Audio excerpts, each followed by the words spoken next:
Well, thank you very much. It's been an interesting day from the standpoint of news. As you probably know, we've just seized a tanker on the coast of Venezuela, a large tanker, very large. Largest one ever seized, actually. And other things are happening, so you'll be seeing that later, and you'll be talking about that later with some other people. Very excitingly for me and for the country, we've just launched the Trump Gold Card. It was about 30 minutes from now. The site goes up, and all funds go to the United States government. It could be a tremendous amount of money. It'll also be able to have people like this keep, as an example, just one example, there are a lot of examples, people just buying them. It's somewhat like a green card, but with big advantages over a green card. And companies are going to be able to go to the Wharton School of Finance, the Stern Business School, Harvard, MIT, wherever you may get your students, any school, and you're able to buy a card and keep that person in the United States, actually, so there's certainty, because I've heard from Tim Cook of Apple, and I've heard from a lot of people, some of the people at this table, that essentially in the United States you can't keep the student. You can't hire people from the best colleges because you don't know whether or not you can keep the person. They come and have the people get out, they throw the person out of the country. You graduate #1 from your college, and there's no way of guaranteeing, I guess you could say, there's no way of guaranteeing that they're able to stay in the country. Howard, maybe you'll give a little description of the Trump Gold Card, please. Sure. So for an individual, it's $1 million, and for a corporation, it's $2 million. And as the president said, for a corporation, they spend $2 million. They can then have an employee, full vetting, the best vetting the government has ever done, $15,000 vetting to make sure these people absolutely qualify to be in America, absolutely qualify. And then the company can keep them here, and they have a path to citizenship, right? Obviously, they have to be perfect people in America, and having passed the vetting, after 5 years, they'll be available to become citizens, and then the corporation can put someone else on the card. So for a company, they can keep putting people on the card, one person per card, and for an individual, it's $1 million, and it's a gift to the United States of America to help America be great again under Donald Trump. And it's really two gifts. It's a gift of getting somebody great coming into our country, because we think these will be some tremendous people that wouldn't be allowed to stay. You know, they graduate from college, they have to go back to India, they have to go back to China, they have to go back to France, they have to go back to wherever they came from. Very hard to stay. It's a shame. It's ridiculous things. We're taking care of that. The companies are going to be very happy. I know Apple's going to be happy, but a lot of the companies, nobody talked to me more about it than Tim Cook. He said it's a real problem, and it's not going to be a problem anymore. As you know, they used to send people up to Canada and other places, other countries, so we solved that. And the other thing is it'll take in, we think, probably billions of dollars that will go to the Treasury of the United States, that will go to an account where we can do things positive for the country. So it'll be a great thing. We'll take in, I think, billions of dollars. Many billions of dollars, even. So that's very exciting. The Trump accounts are doing really well. We have a man on my right, Michael Dell, who's an extraordinary person. His wife is even more extraordinary. I think I can say that. They have such a good relationship. You know, like she's an extraordinary person, Absolutely. right? Got a great wife. But they're two great people. And as you know, last week, Michael contributed $6,250,000,000. And this is just something that's so special. So many people are in love with that. He understood it right from the beginning. It was his idea, and he understood it right from the beginning. Could you give maybe just a little description of why you loved it for such a long period of time, and we were able to get it through the great big beautiful bill, basically? that's how, what gave us the authorization to do it. Michael, please. Yeah, absolutely, sir. So, when we first heard about this idea, the idea was that the government would give $1,000 to a newborn baby Right. in an account that they would own, and it would go in essentially the S&P 500 and compound. And when the child becomes 18, they could use that money to go to college, to buy a home, to start a business, to continue saving. And I thought that was a great idea. I thought it'd be great if companies matched the government's contribution, which we're doing, and a lot of the companies around the table have committed to doing that. And also thought about this is, wow, this is going to be like a platform for families and communities and philanthropists to contribute to those accounts. And so we originally started with the idea of, well, what if we gave some money to all the kids in our home state of Texas, right? We thought that would be a nice thing to do. That's still a lot. Yeah, it is. 1 out of 10 new kids in America are born in Texas. Yeah, it's pretty good. Happen to be a fan of the state of Texas. Yeah. But anyway, we thought about it some more, and we thought, this is going to be something really special. We have a foundation. It focuses on children. It's been around for 26 years, and we said, well, why don't we go bigger? And so we talked about it, and now that the Investment America Act is a law, which that in itself is a incredible thing that occurred. It does create a platform, and we were super happy to announce that we would give $250. We arrived at $250 because next year will be the 250th birthday of America and 25 million children. We thought that was a nice thing to do because it would include most of the children that are 10 and under, that are not part of the government program, that live in zip codes where the median income is less than $150,000. And that was also an important part of our contribution. And I do believe there will be a number of other large gifts announced. I've already spoken with a few that will be announcing gifts at the state level, Right. and more to come. Yeah, it's amazing, and it's amazing the vision you have, but that's why you're so successful, frankly. And to think that Michael started off with not a lot of money, I would say, right? Not too much, like very little. And he can give a gift of $6,250,000,000, and I know he said he's going to do a lot more. It's pretty amazing. It's really a beautiful thing to watch. So great for our country. So we have the Trump accounts are doing really well, and it's become, I have to tell you, just everyone's talking about them, beyond what I would have even thought. And it's going to make some young people relatively very wealthy. And in some cases, I mean, they could really be off to a great start.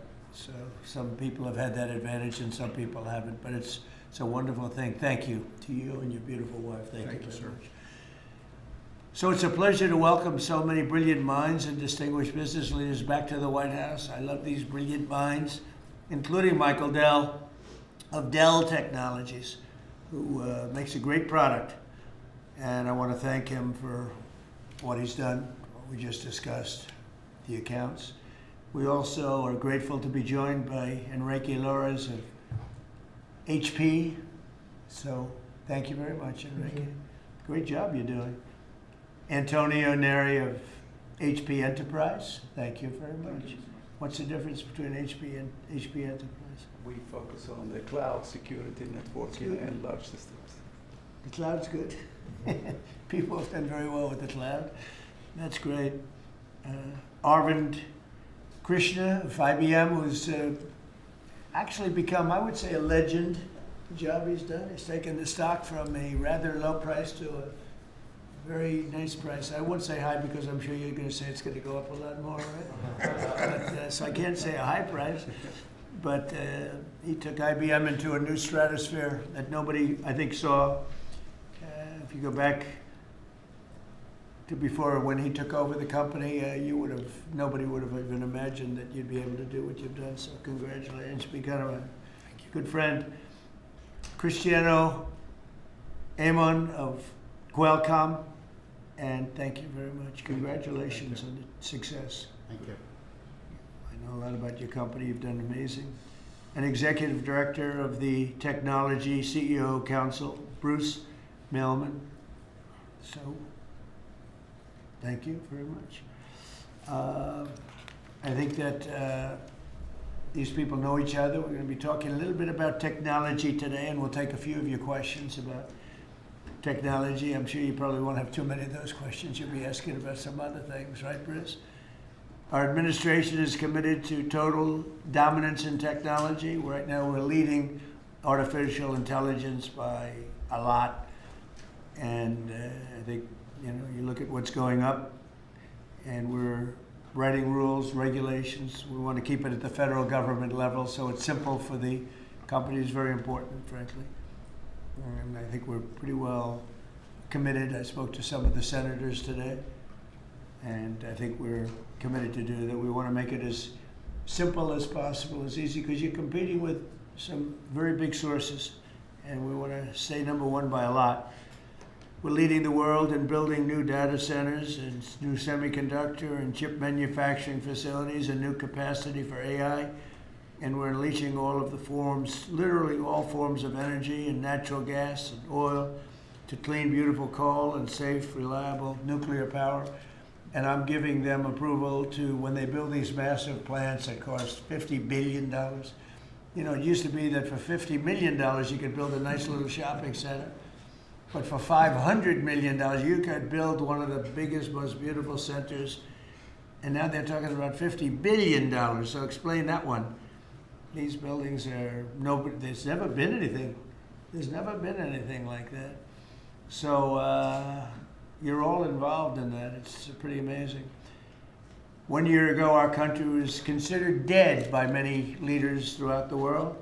And now we have what's called the hottest country anywhere in the world. We're the hottest country in the world right now. 10 months took us. I thought it was going to take longer, Michael. I didn't think we were going to have this success this soon. We have over $18 trillion being invested. So much of it by, like you're in for a lot. What's the number that you're looking at? 150. 150 billion. That's good. I don't know, Michael. Am I allowed to ask you? You already gave 6,250,000,000. Do you have you stated a number that you're at for investment, future investment? Well, if I think about all the, investment that we make with the American companies that are adding capacity, particularly around Sure. semiconductors, it's several $100 billion. I think that's right. It's pretty good. Yeah, it's pretty good. It makes the 6 billion sound very, very small. That's very good. Antonio, what about you guys? What about you and Enrique? How's that going? Well, Have you announced a number or anything? No, I'm actually happy to share with you. Over the next few years, we're going to invest an additional $3.5 billion building secure manufacturing. We build the largest supercomputer for the United States government that supports both the DoD and DOE. So in the next 18 months, we're going to build the largest 5 supercomputers that will keep the United States ahead of the game, both in life science and AI, but also to keep ahead owning the entire stack at the national security level. Great. Are you doing that separately? Are you doing that together or No, separately? we are totally separate companies. Totally separate, right? From our side, we invest in the US around $18 billion per year. So if Yeah. you look at the next 5, That's it right. will be close to $100 billion. And we are going to be investing in AI at the edge, not only on data centers, but how to make AI available to customers in PCs, in headsets, in devices that they would be Right, using right. every day. Which is So it's the over next $100 billion. Yes, And you're doing well. HP is doing really well. yes. That's great. We are competing hard with Michael, but we're doing well. Are you direct competitors? Yes. You That's are? it. That's why they're on different sides of the table, sir.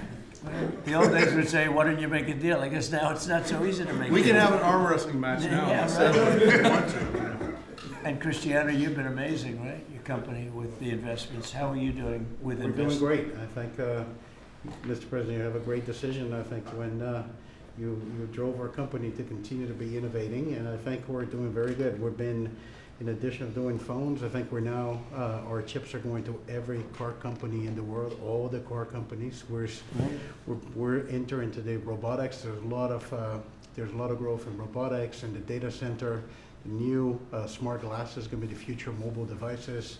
Industrial, I think a lot of the drive towards manufacturing the country is driving a lot of technology for smart manufacturing. We're making chips for that, so I think we're very excited. And I think, like Michael, I think the number of industries our chips are being enabling is driving hundreds of billions of dollar investments. And most important for us, semiconductor manufacturing is very important. So we are going to be customer of the fabs that are being built in the United States by TSMC and Samsung. So we're just going to keep going forward. Yeah, those investments are very important, and we are all customers of those fabs. Those two are my customers too. So Memory stuff? Memory? we don't do memory. We do a lot of the processing. Who's the king of memory? It's Micron and Micron's- SK Hynix. And Micron's Samsung. another one doing very Yes. well. That's great. Yeah, I heard you're doing fantastically. Congratulations. Thank you, Mr. President. The stock market has set a 51, think of this, 51 all-time record highs during the last 10 months. 51. You guys are big beneficiaries. You're setting the records, right? It's amazing. 51 times we've hit a new high. And in the history of our country, if you think about it, 51 times during the last 10 months. And Bruce, let me ask you, pull these people all together. How's it looking for technology? A lot of global competition, but you'd rather be playing our hand than any other hand in the world. I think so. We have a good hand right now, don't we? Joe Biden secured just really much less than $1 trillion of new investments in 4 years. And in 10 months, we secured more than $18 trillion. So 18 times the amount in 10 months what they did in 4 years. And they would have gone negative. They were heading toward negative. In other words, not $1 trillion, but it could have been 3 or 4 or 5 trillion less because people were leaving. So it was a big turnaround. In 10 months, the $18 trillion, it's a record. There's never been a country that's gotten anywhere near that. In the Middle East, when I left the Middle East, we brought back $3 trillion and lots of Boeing airplanes, like 300. And Boeing gave me the award for the greatest salesman in the history of Boeing, which was a nice little award. I have a little plaque. The greatest, I think I've sold 1,000 Boeing planes. Can you believe it? Now all they have to do is make them. Okay, they got to make them, but they will. But we have made historic trade deals with the United Kingdom, China, Indonesia, Vietnam, Japan, the EU, Malaysia, Cambodia, El Salvador, Argentina, Ecuador, Guatemala, Switzerland, Liechtenstein, Thailand, and South Korea, and many others. And a lot of it's based on the November 5th election result, which was a massive victory. We won all 7 swing states, the popular vote. We won the Electoral College by a landslide. We won counties. The counties, they do it. I don't know, to me it's the most accurate of all in many ways. We're at 2,700 counties against 525. That's pretty good, right, Cristiano?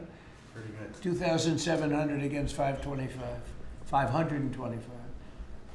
That's why when you see the maps are all red, except for 2 little blue lines on the right and the left side of the map. They're probably changing too. Americans are great builders, and in the Trump administration, America is once again a country where innovators get a green light. You have the greatest innovators in the world at this table, and representing a lot of their friends who are competitors and friends. But we're really on a big move to get rid of red tape so they can run their businesses and not have to wait 10 years for an approval. In the old days, getting some of these approvals for plants that are already being built would have taken 10, 15, even 20 years prior to rejection. You'd get rejected. You'd work 20 years and then you'd lose 5 to 4. And we're getting plants approved in a matter of weeks. The biggest plants ever built in a matter of weeks. for every new regulation, we're slashing more than 10 old regulations. So we're not allowing regulations unless they slash 10 old regulations. We did that in the first term, and we cut more regulation than any administration ever. In our first term, we have the all-time record. I think we're exceeding it here. In fact, now it's 1 in 24 is the number we're at. It's 1 in 10 you have to do, otherwise we're not letting you do it. But we're actually up to 1 in 24, so we get rid of 24 regulations for everyone. That's not a bad deal, right? And it's been very exciting, actually. But including, we're allowing 100 in the great big beautiful deal. We're allowing 100% expensing for capital expenditures, including investments in factories and equipment and structure. So including even structure. So that if Michael goes out and builds a factory, you can take it against tax immediately, the whole thing. You don't have to wait 38 years or do it over a 38-year period. And I think that's what made the first tax cut, which we, by the way, got extended in this tax cut. So, and you add it up, it's the biggest tax cut in the history of our country.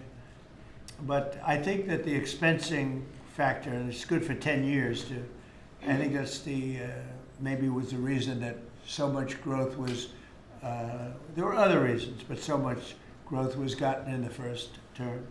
So earlier this year I said that the challenges of our time demand a new spirit of patriotism and national loyalty in Silicon Valley, smart people, and from the whole technology sector, and that patriotism is on huge display here in this room with some of the most brilliant people. And I'd now like to ask Secretary Howard Lutnick to say a few words, and OSTP Director Michael Kratsios also say a few words. And I look forward to hearing from Michael a little bit about this subject. Cristiano, welcome. And Arvind, you'll say something, and I appreciate it. And anybody else wants to say a couple of words, feel free. Good job. So why don't we start with Howard, please. So the key to America's success is the amazing innovators that we have. I mean, we have invented everything from the light bulb, transistor, GPUs. We are on the edge of everything. And we need to keep being on the edge. And the people at this table and this industry is why America's great. We need to build here. You know, for too many years, we innovated and we let everyone else build our stuff. And we just can't do it anymore. So with President Trump coming and winning the election on November 5th, we changed that, and now we're going to build it here. You've done everything you can, and you've heard trillions and trillions of dollars of technology build coming home to America to protect and defend us and use our innovations here. You're driving interest rates lower, and you're going to continue to drive them lower. That makes it cheaper. It makes it more exciting to build here. You're blowing out the regulatory deep state so that people can build here and do it fast. And the last thing is, because of our investment in energy, that drive down the cost of energy for all Americans, including the people who are building here. Drive down the cost of energy. It's great for America. Put all of that together, and you're going to see the greatest growth the United States of America has ever seen. You're going to see north of 4% next year, and then it's going to go up from there to 5s and 6s. This president's going to drive the greatest GDP growth, led by the tech sector coming home and driving growth. Well, thank you. You know, one of the things I'd like to say just before going over to Michael, and this Michael, and then we'll have this Michael, all right? But one of the things I'd like to say is, in the old days, when you announced really good results in this country, the stock market went up. And that's the way it should be. And we're going back to that. Because otherwise you can never really attain true greatness. In other words, GDP at 4. Oh, it's 4 is so high. Let's raise interest rates and kill it. And we're going to go back to the old days. When we announce great results, it doesn't mean we're going to raise interest rates and try and kill it. It means that instead of 4% GDP or 3%, which I said so wonderful, 3%, it should be able to be 20 or 25%. I don't know why it can't be. You shouldn't kill it. And so we hope that if this country announces great results, because you're going to see great results over the next couple of years. All these plants, and I'm not just talking about AI. We have the biggest number of auto plants planned. Toyota just announced $10 billion in plants built, various couple of locations, few locations in the country, just a little while ago. They're all coming here. They're coming here because of tariffs, because they don't want to pay tariffs, but they're coming here because of the election and the mindset. But when we announce good results, the market should go up. Now it's when you announce good results, Michael, the market goes down because they say, oh, that means things are good. That means we're going to kill it by raising interest rates. I think it's really wrong. It should be the opposite of what it is now. It should be the way it used to be. We announce good results, the market should go up, and we should keep driving it up and have it keep going up and let it be much, much bigger, much, much better. And, you know, growth doesn't mean inflation. They're always afraid that, oh, we have, and if there is inflation, that's okay, then we can slow it down. But we should be able to do a lot better than 3 and 4. We're scheduled to be at 4%, which is pretty amazing because we have a deadhead Fed hair. I mean, this guy, the head of the Federal Reserve is a stiff. And, you know, you fight that. It's amazing. We fight that, and yet interest rates are going down, except with him, not too much. He did a rather, I would say, a rather small number that could have been doubled, at least doubled. And that's the other thing. I think the rates for the United States are always the lowest in the world, because without us, there is no world. Without this economy, there's no world. You know, you could go to some of these wonderful countries that you think are so great. Well, one of the reasons they're great is because we allowed them to get rich off of us. We didn't charge them anything. You look at some of the deals, I don't want to say, use Switzerland as an example, but Switzerland paid almost nothing in terms of a tariff or a tax or whatever you want to call it, license. They paid nothing, and you know they're paying now. They're paying a fair amount. I had them at 39%, but I decided to be nice. I was nice, and I think they like us a little bit better. But the money you're talking about is enormous. Our country is a very rich country, but if we do well, the market should go up and the value of our country should go up. And if we do poorly, the market then should go down. It shouldn't be the opposite. And if we go up, we should encourage it to go up more. And those numbers, when you say, you know, 3% of GDP or 4% of GDP, they should be much higher. So, you know, I've wanted to say it. I do say it. I believe it. And we have to get a mindset that when a country's doing well, you don't want to kill the growth. That's what they're doing. They kill the growth. I don't know if you guys even agree with that. They kill the growth because they're so afraid of inflation. But you can have tremendous growth without inflation. Everything goes up with the growth, but that's not inflation. So I think we can do much better than traditional numbers. And you see that. You see that with what we're doing. We're leading in everything. And now, and remember this, as far as prices are concerned, and they talk about affordability, I inherited the worst inflation in the history of our country. They say it was 48 years, but I say it was the history. What difference? It's 48 years, they were telling me. And they said, oh, I was being inaccurate because I said the history. I think 48 years is a long time, but it's actually, I disagree. I think it's the history. So in the Biden administration, I inherited the worst inflation in the history of our country, or 48 years. And prices were very, very high. I brought the prices down. We had yesterday 3 states where oil was at $1.99 a gallon. How about that? And you know, with these guys, it was $4, $4.50. In California, it was like $7 because that's a badly run state. But the price for oil and gas and everything else, the price of gasoline was $4.50, $5. And we just hit $1, and we broke $2. I was looking forward to that. Couple of states, 3 states. And I will say that when that happens, oil and gas and energy is so big, it's so big a category, you don't even know what number 2 is. There is no number 2. And when you have the prices coming down for energy like that, you've killed inflation, and you're lowering prices. So I inherited, very simply, the highest prices in history. and I'm bringing them down really fast, led by energy. And when energy comes down, everything else comes down. But I've only been here a short while, and we gave them a beautiful, beautiful thing, and they destroyed it. They would have destroyed our country had they been allowed to stay. If we didn't win this election, if we had Kamala, who's the same as Joe, low IQ people, but if we had Kamala, as you would have a country that would be right now in ruins. I believe that 100%. Things would be in a state like nobody's ever seen before. Worse than anything you've ever imagined. Worse than 1929, in my opinion. Instead, we have the hottest country in the world, and we're going to keep it that way. But just to finish, we inherited high prices. We're bringing them down very rapidly, and we're bringing them down to very, very good levels. They'll soon be down at very good levels. Michael, please go ahead. Absolutely. As everyone in this room probably knows very well, leadership in science and technology has been foundational to our economic and national security for 4 decades. And because of the policies that you have championed and the private sector partnerships that you have made, America currently is leading the world in S&T, and it's benefiting all Americans every day. The one thing that I want to remind this group of, and many of you know, the president has been arguing for American leadership in AI well before ChatGPT was even invented.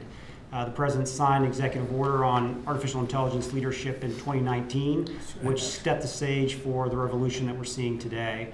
In the past year, we've built on that. We signed out the AI Action Plan in July of this year, which the president launched here in Washington, along with 3 EOs. And I know a lot of that effort is around creating a regulatory environment to allow for companies like yours to thrive and for the applications that you build to have the biggest impact on Americans every day. So thank you for everything that you do, and I know we're going to keep working together to make sure that America is the home for the next great technological discoveries. All right, thank you, Michael.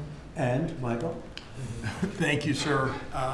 Well, look, we greatly appreciate the focus the administration has on lowering energy costs. And energy is the substrate of manufacturing at the industrial level, and really an incredibly important input to the economy. We can't be competitive without a super low cost energy industry. And had a great meeting earlier today with Secretary Wright, and really appreciate all the work that he's been doing. This is, of course, incredibly important when it comes to AI, because it does consume a great deal of power. All the semiconductor manufacturing consumes a great deal of power. Another big area of focus for us is how we can take all this great AI technology, the AI stack of the innovative companies here in the United States, and sell that around the world. And I'd like to ask Arvind to speak a little bit more about this. Arvind? Thank you. So, Mr. President, first, we really would like to thank you for everything you're doing for economic growth, as you said.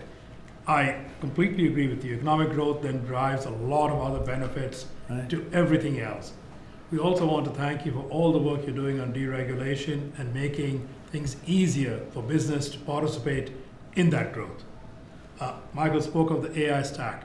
It's incredibly important that under the action plans that you have laid out and Michael Kratzer just spoke of, we really help promote the AI stack, which is not semiconductors only. Those are incredibly important, but it's semiconductors, it's software, it's the systems which many of us here build, and it is the software applications on top. The ability to take those to all our friends in countries, so all the friendly countries, is going to be very, very important. And we wish to work with your government to make sure that we can do that, because otherwise we're afraid that competing countries are going to be able to get that stack. So we would say that. Anything that you're looking at that we can help you with so that you create a bigger and better IBM and hire a lot more people? Anything you need? A few countries, we'll speak to members of your administration to make sure that those can go and that barriers get lowered for being able to do it quickly. We agree guardrails are necessary, but lower barriers would be very, very helpful. You mean tariffs?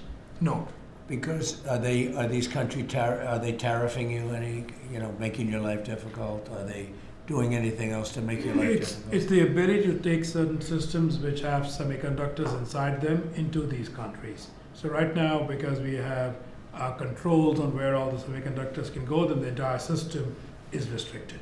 That's what we want to do. The same as How many countries do that? probably a half dozen. So I can tell you the countries already, I know. yes, I know every country very well.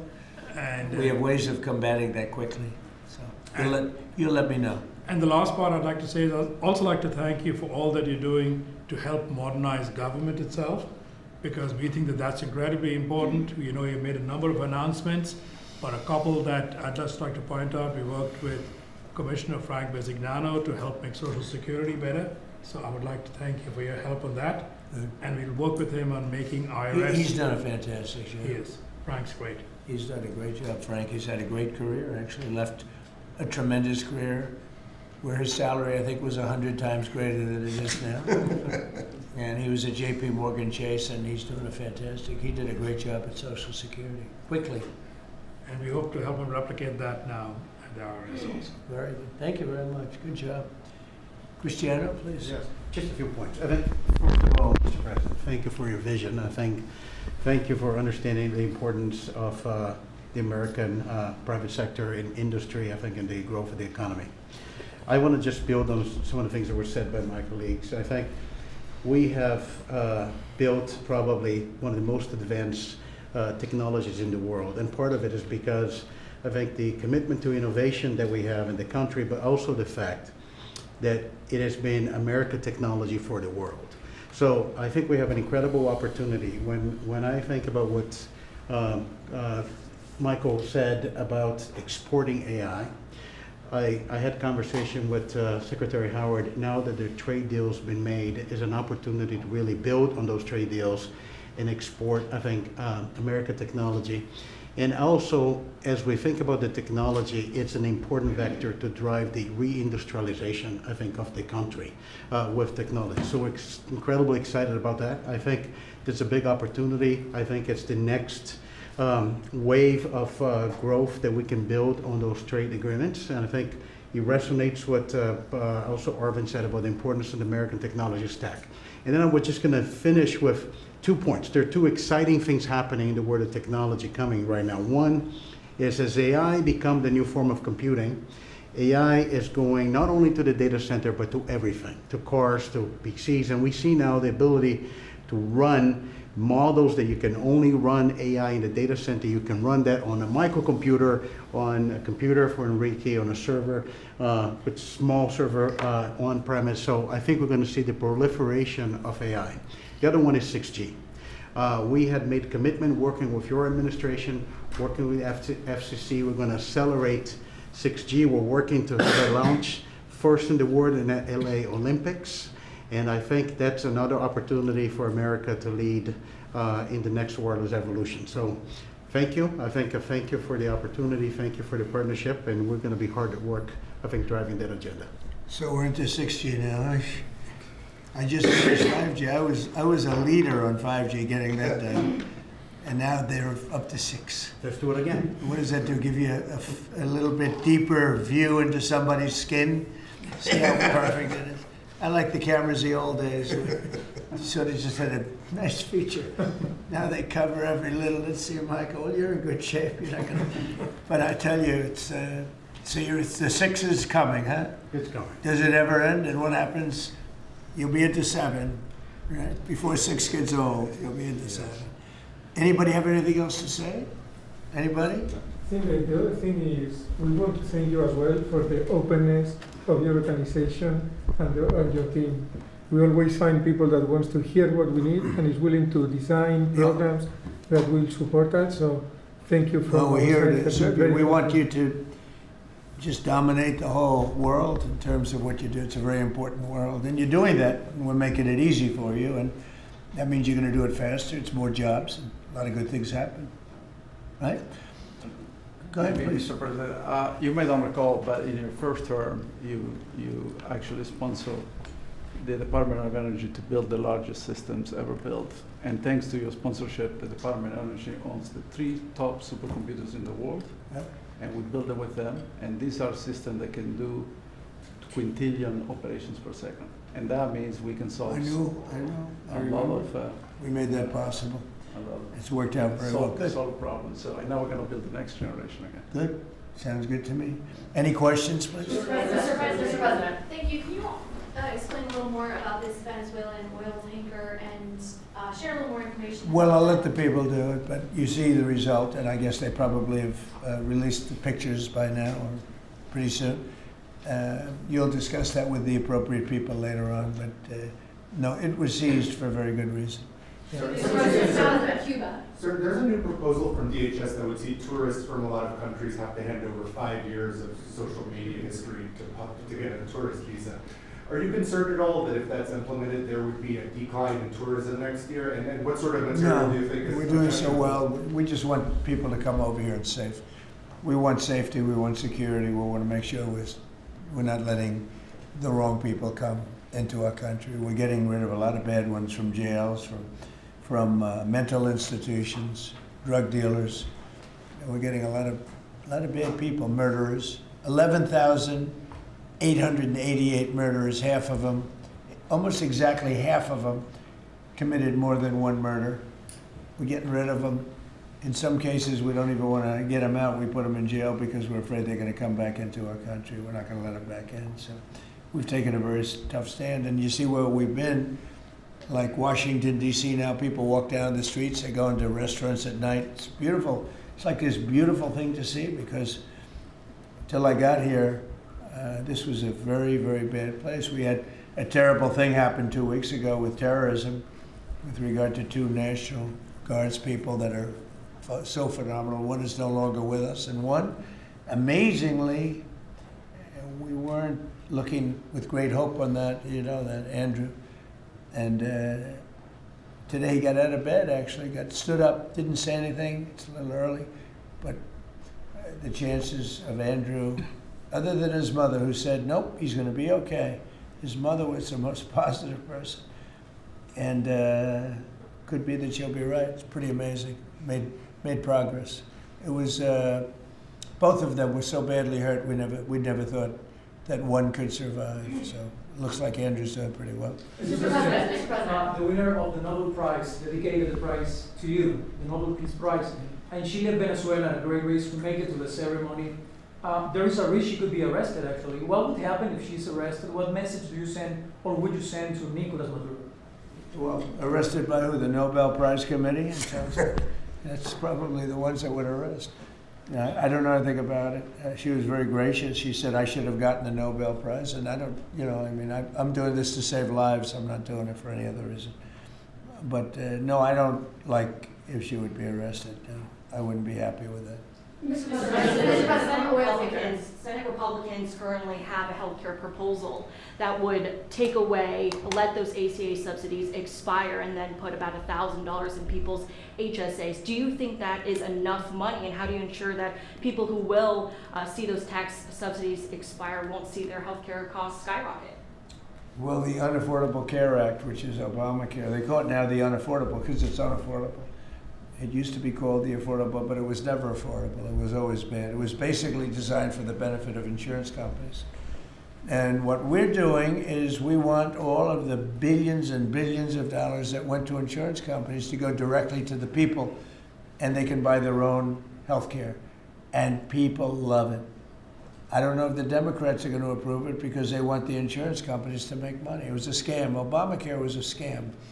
But we're going to see. I mean, the Republicans, I can tell you, want the money to go to the people. And we're winning that battle. The Democrats are having a hard time with it because they're in the pocket of the insurance companies. Yes, please. Yes, we spoke to some European leaders today, I think, sir, about Ukraine. I did. Could you tell us about that? And is there a new revised peace plan that Ukraine has presented? The leaders of France, we spoke to, and Germany, and UK, all very good leaders, very good friends of mine, and we discussed Ukraine in pretty strong words. And we'll see what happens. I mean, we're waiting to hear answers before we progress. You know, we're not spending any money in Ukraine. We're selling basically missiles and everything else to NATO, and NATO's paying us, and then they distribute it to who they want. I guess they're mostly distributing to Ukraine, but we're not spending money. But you know, we're spending a lot of time and a lot of effort, because last month 27,000 soldiers were killed. Both, think of it, 27,000. That's if you take a football game and take half the stadium, that's 27,000. So 27,000 soldiers were killed. Russian and Ukrainian soldiers were killed. And I want to see that stop. We'll find out. Look, there are a lot of things happening right now. A lot of people say it's closer than it's ever been. It's a war that would have never started. If I were president, would have never started. It's a war that should never have started. But we'll have it figured out, I think, within a pretty short When you say very strong terms, sir, could you explain that? Well, I think we had some little disputes about people, and we're going to see how it turns out. And we said before we go to a meeting, we want to know some things. You know, they would like us to go to a meeting over the weekend in Europe, and we'll make a determination depending on what they come back with. We don't want to be wasting time. Sometimes you have to let people fight it out, and sometimes you don't. But the problem with letting people fight it out is you're losing thousands of people a week. It's ridiculous. The whole thing is ridiculous. Mr. President, 2 questions. One, the oil tanker. Who owns that oil tanker? You'll get that information later. Okay, and have you spoken to Maduro since your last conversation? No, Or has it only been one conversation? No. And when you say that the European leaders want to have a meeting over the weekend, are you talking about with Zelensky or with them? With Zelensky and us. And you said in an interview yesterday that you think it's time for Zelensky to start accepting things. What things are you talking about? I think he has to be realistic, and I do wonder about, you know, how long is it going to be till they have an election? You know, it's a democracy. It's a long time. They haven't had an election in a long time. It's losing a lot of people, and it's possible that the people, you know, if you look at the polls, I will say 82%, there was a poll that came out, 82% of the people are demanding a settlement be made, Ukrainian people. They want to see a settlement be made. I understand that. They're losing thousands and thousands of people a week. They want to see it ended. And I do say, you know, at what point, when do they have an election in Ukraine? That's not casting dispersions on anybody, but they do have a massive corruption situation going on there. And they do say, you know, when are they, people are asking this question, when do they have an election? Are they going to have an election? Or are they going to just keep it going like this? So I think it's time to get that war settled. And I think it's a war that can be settled. But it takes two to tango. Mr. President, you talked about the new owners of Warner Brothers Discovery to make changes at CNN, big changes, and have you spoken to Jared about it? What are you doing with him, or are you just sort of walled him off a little bit? So what do you want to know? What changes do you want to see at CNN under new ownership? Well, I'm not involved in that. I will be probably involved, maybe involved in the decision. It depends. You have some good companies bidding on it. I think the people that have run CNN for the last long period of time are a disgrace. I think it's imperative that CNN be sold, because you certainly wouldn't want to put people, just leave those people with some money, good money, and CNN, so that, you know, they can spend even more money spreading poison, because it's lies. It's a disgrace. So I wouldn't want to see the same company end up with CNN, the same company with money, because right now they don't have too much money. But they have value, I guess, based on the bids. They've got value. But I think CNN should be sold, because I think the people that are running CNN right now are either corrupt or incompetent. And that'll be a factor in the decision making, because you know we've got some. Well, in my mind, but you know, I can be talked out of that by some very talented people that we have, antitrust people. But I just think that the people that have run CNN into the ground, by the way, nobody watches, very few people watch. I don't think they should be entrusted with running CNN any longer. So I think any deal should be guaranteed and certain that CNN is part of it. or sold separately. But I don't think the people that are running that company right now and running CNN, which is a very dishonest group of people, I don't think that should be allowed to continue. I think CNN should be sold along with everything else. Sir, you spoke about affordability earlier in your remarks and yesterday in Pennsylvania. How much more can we expect to see you on the road kind of delivering that message? And are you worried at all about the Democrats winning a couple more things in Miami and Georgia? I don't worry about it. You know, it's like statistically, it's amazing when you win the presidency, even if you win by a landslide like we did, and even if you do a good job, and some people say we've done the best opening 10 months in history, you know, in the history of the presidency. I think we have. Who's done better? We ended 8 wars. We have the strongest economy. We have $18 trillion coming in, which is more than any country had, times I think 5 or 6.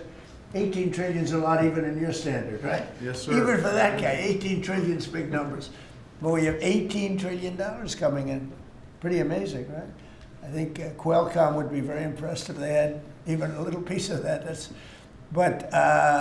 So we've done a great job. But for whatever reason, and nobody's been able to give me an answer, when you win the presidency, you seem to lose the midterms, even if you win the presidency by a lot and you do a great job as president. You know, some presidents have done good, and they've lost. I think it's like 2 times in the last many, many years it's been won.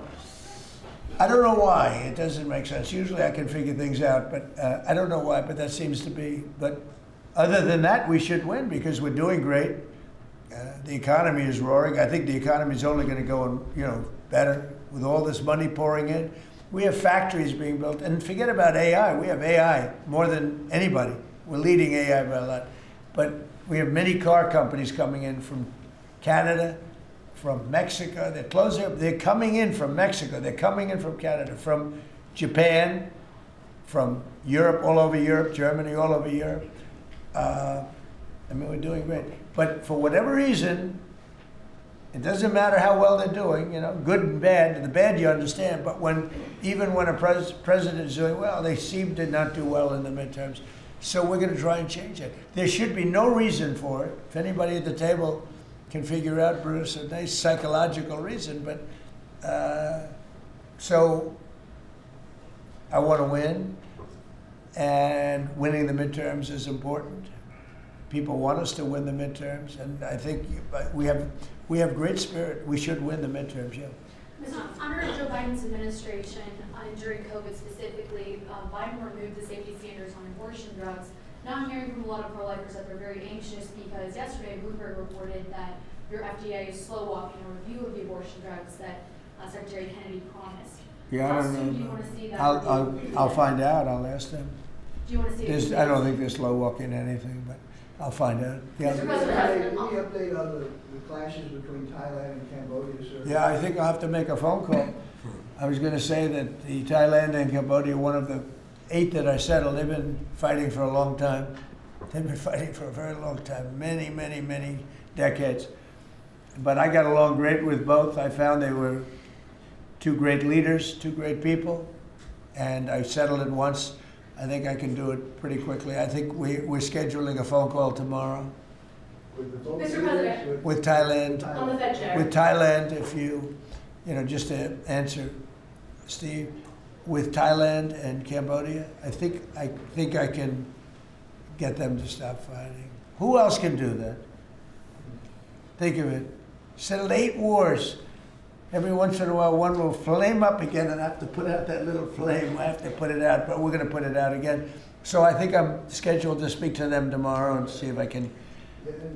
It was unfortunate what happened. I mean, I know exactly what happened. It got it started a little bit, but we'll see if we can put it out. We're interested in the seizure of this tanker. What happens to the oil on that ship? Well, we keep it, I guess. Where does it go? What port does it go to? Well, you have to follow the tanker.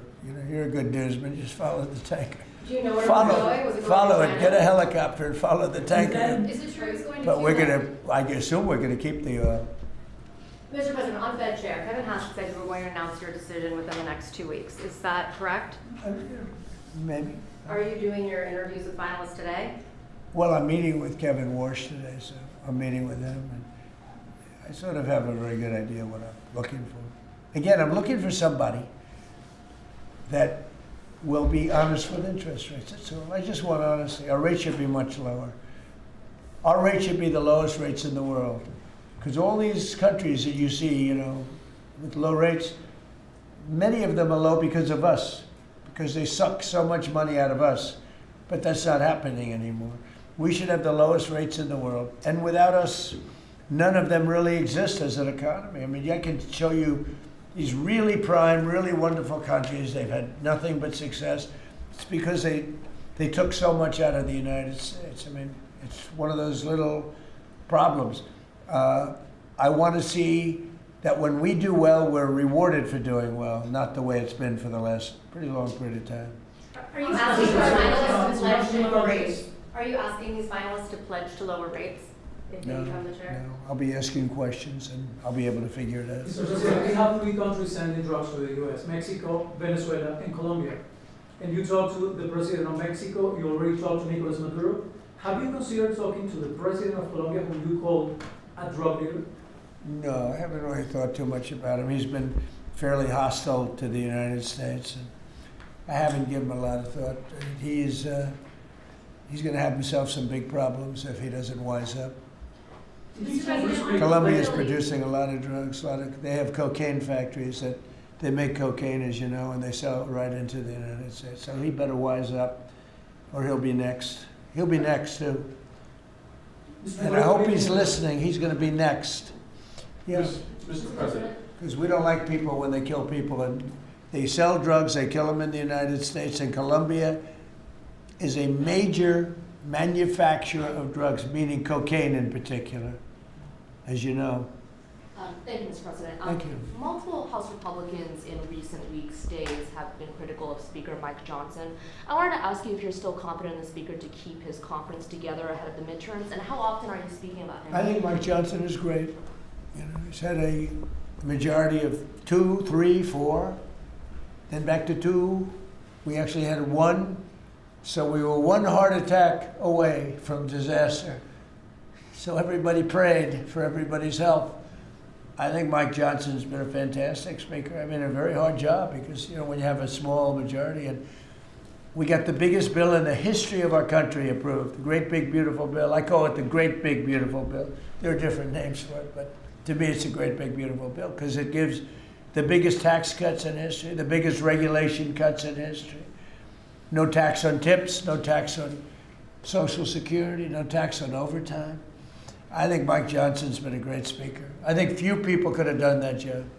Do you want to see another big package move through Capitol Hill in the next year, or? Well, we don't need it because we got everything. You know, this was supposed to be 17 bills.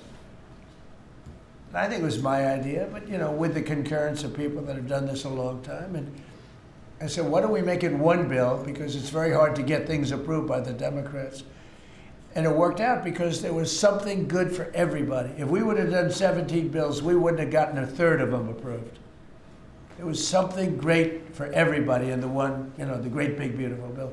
Brian? Yes, good to see you, Mr. President. Hi. I'd like to follow up on the event last night in Pennsylvania. Huge crowd turned Yeah, out there. big crowd. It seemed like Rally Trump was in prime condition last night. You enjoyed it. Can you just give me your thoughts on that? Then I do have a question on the gold card. Last night was amazing in Pennsylvania. We had a tremendous crowd. It was like freezing. And the people, the thousands of people on the sidewalk trying to get in or the streets. It was an amazing evening, actually, and I think people really enjoyed it. I enjoyed it. You could tell that. I can tell that you enjoyed it. I enjoyed it. I really did. Well, you know, it's easy to enjoy when you do a good job and, you know, when you can talk about things in a very positive way. It's hard not to say it. We have potentially the greatest economic boom in the history of the world. It's being built right now. And when it opens, there will be nothing ever in history like what's happening in our country. And, you know, Washington, D.C. is safe, and Memphis is now. Look at Memphis. Crime is down 60% in Memphis. We just got there 3 weeks ago. And we're going to have New Orleans. New Orleans we just sent a group of people there, and crime is down 28% in about 3 days. No, we do a good job, you know. And these are central casting people. These people they're very tough people if they have to be. They're very good, they're great patriots, but they are the toughest, and they don't take any nonsense. And every place we go, we knock down crime. Too bad that we're not invited more into Chicago, because we could save Chicago very quickly.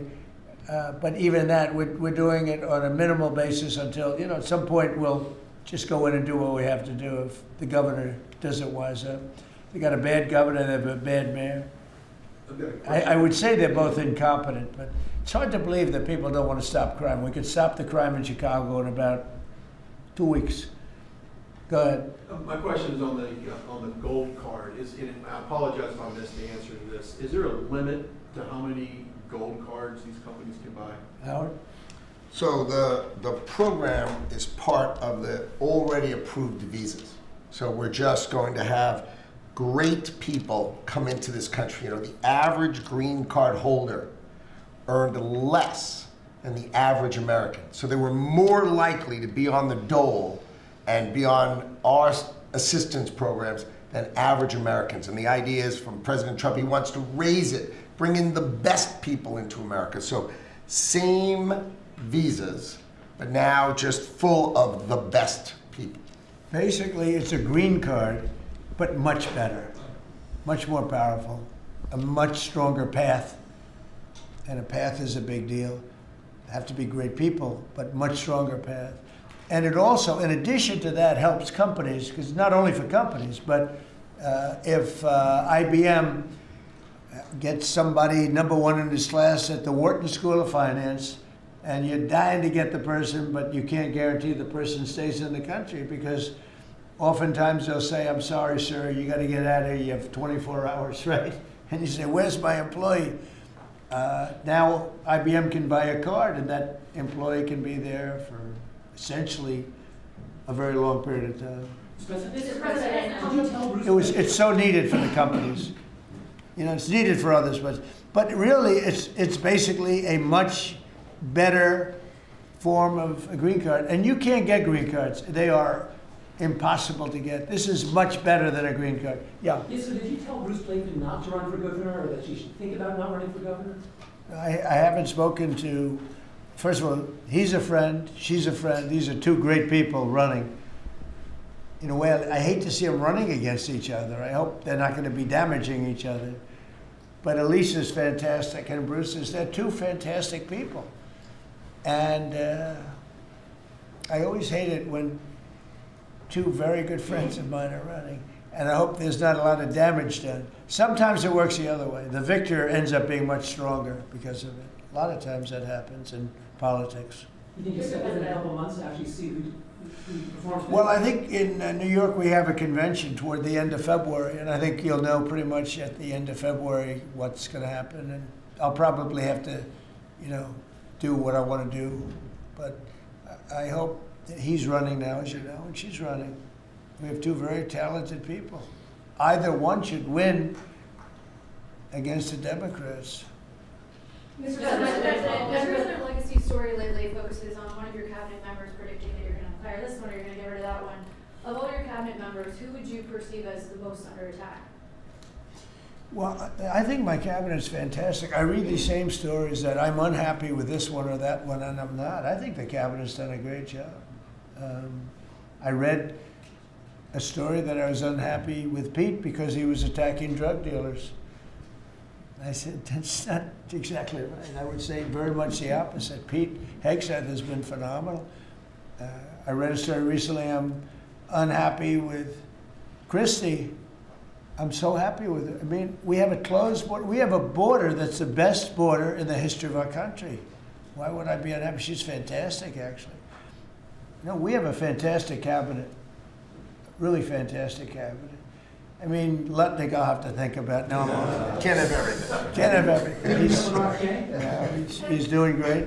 Well, Howard's done really well, and Scott's done really well. We have just a fantastic cabinet. I'll tell you who's doing a great job is Linda McMahon. We're bringing education back to the states where it belongs. Education is going, we can't do any worse than we're doing right now. Let the states run it. If you go back to some of our states that are run so well, so good. I would say 40 of them. And then you'll have trouble with 5, and you'll have bigger trouble with another 5. But you have 35 or 40 states that will run education as good as Norway or Denmark, Sweden. We have some, the heads of the list are Denmark, Norway, Sweden, a few others. I think if you go to Iowa and you go to Indiana and you go to, I can name a lot of states, I think it would be almost the equivalent or maybe better. But you can't run a school system in Iowa from Washington, D.C. Yeah. Sir, the Gaza plan, when do you expect to announce members of the Board of Peace, the leadership of that? Well, we'll do it early next year. And the Board of Peace are going to, it'll be one of the most legendary boards ever. Everybody wants to be on it. It's mostly going to be, I guess, we weren't thinking about it that way, but they want to all do it. Basically, it'll be the heads of the most important countries. Mr. President. They all want to be on. It wasn't really planned. We thought we were going to get very distinguished people that do that kind of thing for a living.